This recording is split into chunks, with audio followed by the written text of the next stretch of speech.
Вечер в салоне красоты Blossom Beauty Lunch в мексиканском городе Сапопан начался как обычно. Хозяйка салона, 23-летняя Валерия Маркес, популярный блогер и предприниматель, вела прямой эфир, в котором рассказывала о новинках индустрии красоты и общалась с подписчиками. Но неожиданно привычная атмосфера сменилась тревогой. За кадром появились тени, и все пошло не так, как обычно. Этот момент, попавший в прямой эфир, стал отправной точкой истории, полной вопросов и недосказанностей. Валерия Маркес родилась в Гвадалахаре, штате Халиско. Еще в детстве она увлекалась индустрией красоты и моды, вдохновляясь образами известных моделей и экспериментируя с макияжем. Ее стремление к созданию чего-то особенного постепенно становилось частью ее характера и определяло дальнейшие шаги.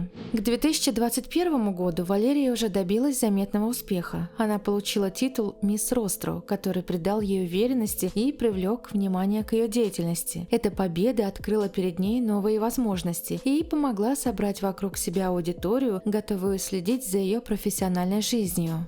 Полной амбиций и целеустремленности Валерия решила, что хочет не просто работать в индустрии красоты, а вносить в нее собственный вклад. Так появился ее салон красоты, не просто место для услуг, а пространство, где воплощались ее идеи. Здесь она объединяла увлечение макияжем и уходом за собой с желанием дать людям уверенность в своей привлекательности. Салон для Валерии стал не только местом работы с клиентами. Она активно вела соцсети, рассказывая подписчикам о своей деятельности и делясь личным опытом. Она снимала короткие видео, показывала новые продукты для макияжа и ухода за волосами, а также рассказывала о повседневной жизни. Ее страницы быстро становились популярными. Количество подписчиков доходило почти до 200 тысяч. В каждом посте Валерия старалась говорить откровенно и просто, рассказывая о своих успехах и неудачах. Это делало ее ближе к людям. Ее воспринимали не только как профессионала, но и как человека, который превратил свое увлечение в работу. Она делилась своими открытиями и советами, какие средства выбрать, чего стоит избегать и как достичь нужного результата. К 23 годам Валерия уже считалась заметной фигурой в мире бьюти-контента и примером для многих. Ее имя ассоциировалось с уверенностью и настойчивостью, но за этим стояла большая ежедневная работа, требующая терпения и умения двигаться к цели, несмотря на трудности. Каждый день она начинала в своем салоне, обслуживала клиентов, записывала короткие видео и отвечала на вопросы подписчиков. 13 мая 2025 года утро в салоне проходило как обычно. Клиенты приходили за услугами, а сотрудники занимались своими делами. Никто не мог предположить, что этот день изменит все в считанные часы. Во второй половине дня в салон приехали двое мужчин на мотоцикле. Один из них скрывал лицо и держал сверток. Они представились курьерами и сказали, что привезли подарок для Валерии. Сотрудники предложили принять сверток и позже передать его Валерии, но курьер настаивал на личной передаче. Это насторожило сотрудников, но узнав, что Валерия еще не пришла, мужчины быстро ушли, ничего не оставив.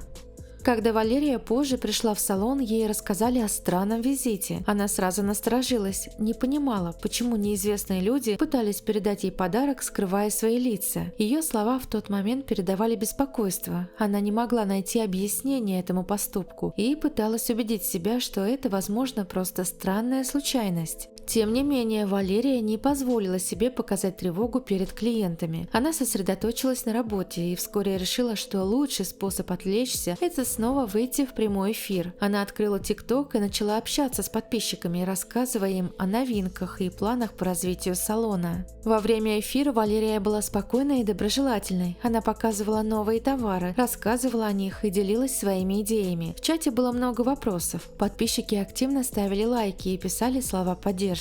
Люди из разных городов спрашивали совета, а Валерия старалась сохранять улыбку и не показывать, что ее тревожат мысли о недавнем визите курьера. Так подходил к концу первый отрезок этого непростого дня. Снаружи все выглядело спокойно: работа, общение в прямом эфире, клиенты. Но, судя по всему, Валерия уже чувствовала беспокойство, которое пыталась скрыть ото всех. Вечером 13 мая около 18:30 двое мужчин снова подошли к салону. В этот момент Валерия находилась внутри и проводила прямой эфир, рассказывая подписчикам о новых идеях окрашивания и средствах ухода за волосами. Ее голос звучал уверенно, она улыбалась и спокойно отвечала на вопросы. Никто из сотрудников и посетителей салона не обратил внимания на двух мужчин, стоявших у входа. Один держал мотоцикл, а второй оглядывался по сторонам, словно кого-то ждал. Валерия продолжала вести эфир, а количество зрителей росло. Телефон был установлен на штативе и снимал все происходящее. В какой-то момент один из мужчин быстро открыл дверь и вошел внутрь. Его лицо было закрыто маской. Он сразу же направился к Валерии, не раздумывая. Девушка продолжала смотреть в телефон, но когда подняла глаза, увидела мужчину перед собой. Он коротко спросил: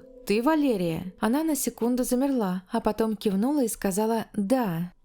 С этих слов, как позже установили следователи, начался самый трагичный момент этого вечера. Мужчина достал оружие и сразу выстрелил. Раздались два громких выстрела. Сначала один, а потом второй. Для маленького помещения это было очень громко. Наступила тишина, а Валерия уже не двигалась. Пули попали ей в грудь и голову, и она сразу потеряла сознание.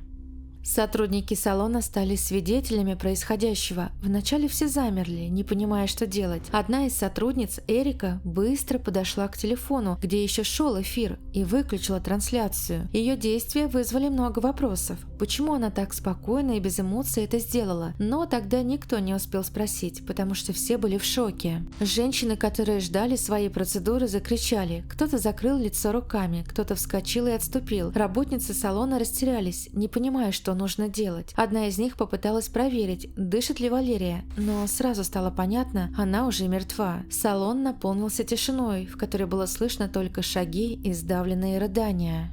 Через несколько минут одна из сотрудниц набрала номер скорой помощи, а другая – полицию. Эти звонки стали первыми официальными сообщениями о случившемся. Но время, когда еще можно было спасти Валерию, уже прошло. Она лежала на полу без признаков жизни, а вокруг нее стояли те, кто все еще не мог поверить, что все это происходит на самом деле. Подписчики, которые смотрели эфир, тоже стали свидетелями трагедии. Они писали слова поддержки, пытаясь понять, что произошло. Сначала многие подумали, что это розыгрыш или постановка, но очень быстро стало ясно – это реальность. Скриншоты и кадры эфира начали появляться в социальных сетях и новостных лентах. Мужчина, который зашел в салон, исчез так же быстро, как и появился. Он не взял с собой ничего, ни вещей, ни денег. Его целью было только убийство, и он выполнил его. Как позже установили следователи, он не оставил никаких отпечатков и других следов. Все произошло за считанные секунды. Эти мгновения изменили все, и для тех, кто находился в салоне, и для сотен людей, которые наблюдали за происходящим в прямом эфире. Те, кто еще недавно обсуждали уход за волосами и косметику, стали свидетелями страшного преступления. Когда первые кадры с эфира начали расходиться по социальным сетям, в салон уже прибыли врачи скорой помощи, и их вызвали сразу после нападения. Но они констатировали смерть Валерии. Медики подтвердили, девушка погибла от огнестрельных ранений в грудь и голову. Эта информация быстро разлетелась по новостным каналам. Следом в салон прибыли полицейские. Они опросили всех свидетелей, изъяли записи с камер видеонаблюдения и зафиксировали все, что происходило. Салон был оцеплен, никого туда не пускали. У входа собрались прохожие, которые старались понять, что случилось внутри. Любая новая информация моментально расходилась, еще больше привлекая внимание людей. В это же время семье Валерии сообщили страшную новость. По официальным данным, именно сотрудники полиции уведомили родных. Мать девушки приехала в салон одной из первых. Ее встретили сотрудники правоохранительных органов, которые объяснили ей, что произошло. Она застала салон, где еще недавно работала ее дочь, уже полностью оцепленным. Внутри оставались лишь оперативники и тело Валерии. Свидетели рассказывали, что мать Валерии не смогла сдержать слез, когда увидела, что ее дочь больше нет в живых. Эти моменты, которые обычно остаются за кадром, в этот раз стали частью коллективной памяти. Соцсети наполнились комментариями сочувствия. Слова слова поддержки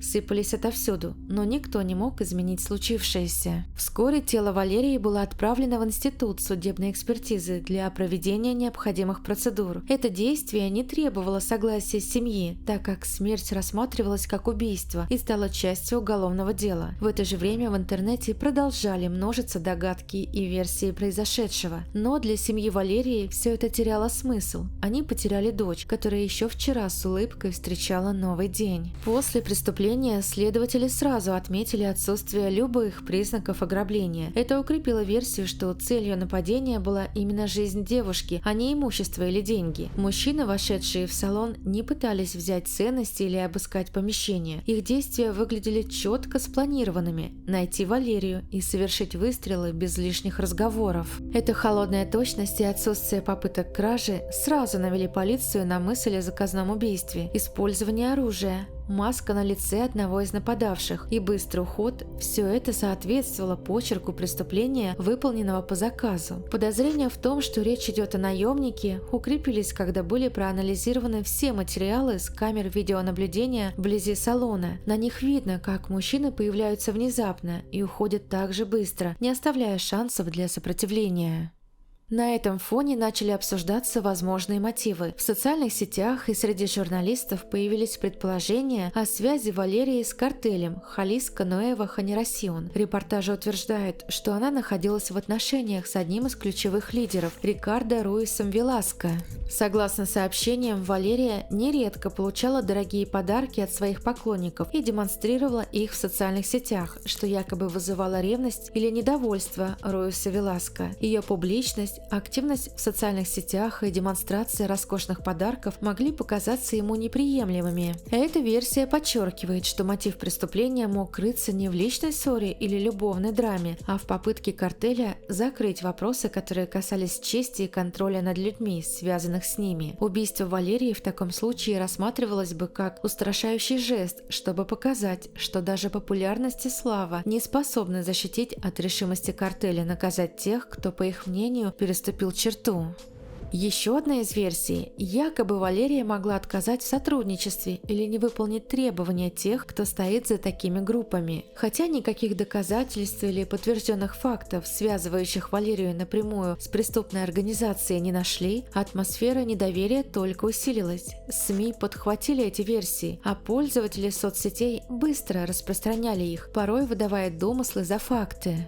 Официальные представители правоохранительных органов, однако, подчеркнули, на данный момент нет улик, которые напрямую связывали бы Валерию с криминальными кругами. Следствие продолжало рассматривать все версии, но в приоритете была версия об исполнителе, получившем конкретное поручение. Для следователей ключевым оставался вопрос, кто заказал это преступление и почему. Тем временем реакция властей не заставила себя ждать. Президент Мексики Клаудия Шейнбаум публично выразила соболезнования семье Валерии и пообещала, что дело не останется безнаказанным. В заявлении президента звучали слова о том, что каждый причастный к этому преступлению будет найден и привлечен к ответственности. Она подчеркнула, что подобные случаи насилия против женщин не должны оставаться без последствий и что правительство сделает все возможное для установления истины.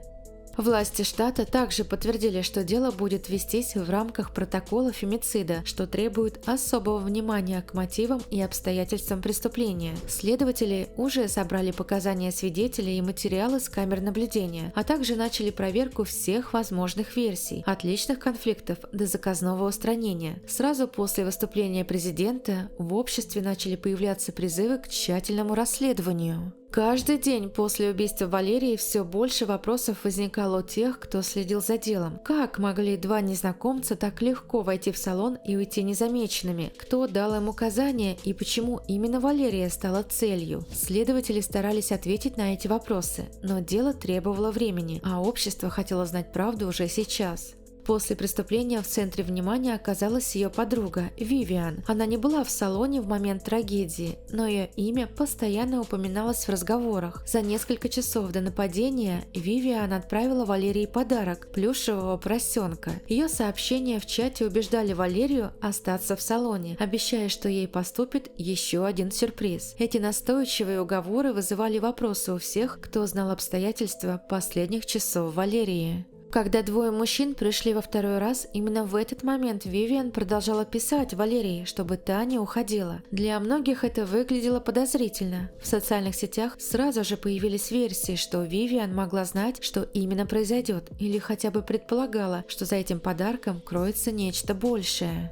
Однако вопросы возникли не только к Вивиан. Работница салона Эрика тоже стала объектом подозрений. После выстрелов, как мы помним, она первой подошла к телефону Валерии и выключила прямой эфир. Момент, когда она это сделала, зафиксировали кадры эфира и комментарии зрителей. Поведение Эрики казалось слишком спокойным. Она не кричала, не выражала страха, а просто отключила камеру и убрала телефон. Люди начали спрашивать, почему ее реакция была такой сдержанной и могла ли она знать о предстоящем нападении заранее. Эти вопросы только усилились, когда в сети появились скриншоты переписок между Вивиан и Эрикой. На них, если верить авторам публикаций, Вивиан писала Эрике, чтобы та в нужный момент выключила телефон Валерии. В одном из сообщений Вивиан якобы указывала, что Эрике нужно не находиться рядом с Валерией, а только отключить трансляцию после того, как все произойдет. Ответ Эрики в этих сообщениях выражал беспокойство, но она соглашалась на такие условия. Никто не мог подтвердить подлинность этих переписок. Скриншоты распространялись по разным группам и пабликам, и даже самые внимательные комментаторы не могли сказать точно, настоящие они или подделка. Тем не менее, даже слухи об этих сообщениях сделали Вивиан и Эрику главными фигурантами обсуждений. Для многих это выглядело как возможный заговор. Если переписка настоящая, она могла быть доказательством того, что подруга и коллега Валерии причастны к преступлению. На этом фоне начали распространяться и более мистические слухи. Кто-то утверждал, что в записи прямого эфира после нападения слышно голос Валерии, произносящий имя Вивиан. Этот момент быстро превратился в отдельный эпизод. Ролики с этим голосом распространялись по интернету с пометками «Призрак Валерии». Одни называли это совпадением, другие – голосом погибшей, оставившей свое последнее слово. Полиция и официальные представители пока никак не комментировали, являются ли переписки между Вивиан и Эрикой подлинными, а также никто не подтвердил информацию о голосе в эфире. Эти странные детали, подарки, переписки, слухи укрепили версию о том, что друзья Валерии могли знать больше, чем говорили, но обвинений никому так и не предъявили. Все эти детали оставались частью версии, которая обсуждалась в интернете и на форумах, но не получила подтверждения со стороны правоохранительных органов. Так, круг подозрений все больше сжимался вокруг близкого окружения Валерии. В то время как следствие собирало доказательства, общество спорило, были ли это действительно совпадение или тщательно продуманный план, в котором у каждой из подруг была своя роль. Следователи параллельно с основной версией начали проверку возможных мотивов, связанных с личной жизнью Валерии. Одной из таких нитей стали сообщения, которые она получала от своего бывшего парня. В этих сообщениях звучали угрозы и оскорбления. В одном из них он писал, что Валерия не знает, на что он способен, а в другом, что она еще вспомнит о нем. Эти слова, по мнению некоторых комментаторов, могли указывать на возможный мотив личной мести. Однако официальные представители прокуратуры заявили, что бывший парень Валерии не является подозреваемым в рамках открытого дела. По их словам, в материалах расследования нет свидетельств, которые бы напрямую связывали его с произошедшим. Тем не менее, в обществе его имя упоминалось часто. Особенно это усилилось после того, как в сети появились скриншоты его сообщений, в которых он использовал угрозы в адрес Валерии. Вскоре начали распространяться еще более громкие спекуляции, касающиеся финансовых и личных связей Валерии. Некоторые пользователи соцсетей утверждали, что молодая женщина могла быть связана с криминальными структурами из-за ее роскошного образа жизни. Эти слухи опирались на фотографии Валерии, где она позировала в частных самолетах и дорогих отелях. Для многих такие кадры не сочетались с образом владелицы небольшого салона красоты.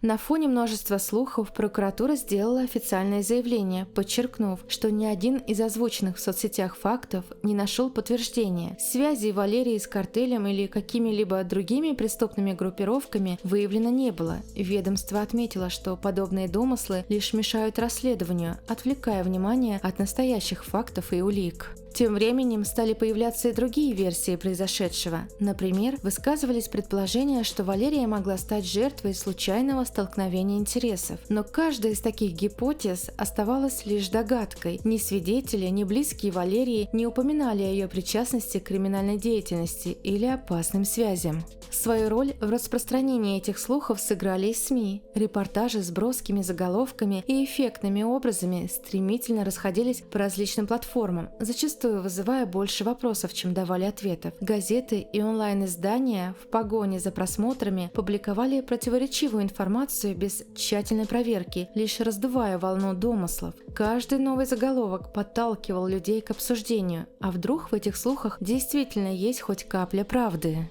В этих обсуждениях забывалось главное. Валерия была всего лишь молодой женщиной, которая строила карьеру и радовала свою аудиторию. Все домыслы о ее возможной вине оставались лишь домыслами. Семья Валерии старалась держаться подальше от этих спекуляций, понимая, что в сети правда и вымысел часто смешиваются. Но они надеялись, что расследование даст ответы, которые вернут имя Валерии в то русло, в котором оно должно оставаться. Как имя девушки, мечтавшей о собственном успехе, а не героини громких сплетен. Подруги Валерии, включая Вивиан, также оказались под пристальным вниманием. Их поведение и слова вызывали вопросы, но официальных обвинений против них не последовало. Вивиан неоднократно заявляла, что не имела никакого отношения к произошедшему. Эрика, которая находилась в салоне в момент преступления и выключила прямой эфир, тоже избегала общения с журналистами, предпочитая молчание. Следствие продолжало рассматривать несколько основных версий, но не нашло прямых доказательств, способных дать основания для обвинения кого-либо из ее окружения. В обществе все это вызывало тревогу и ощущение бессилия. Многие возмущались тем, что никто так и не был назван виновным. Каждый день появлялись новые публикации и рассуждения, но следствие держало факты в тайне. Для семьи и близких Валерии это означало лишь одно – жизнь девушки оборвалась, а имя убийцы остается неизвестным.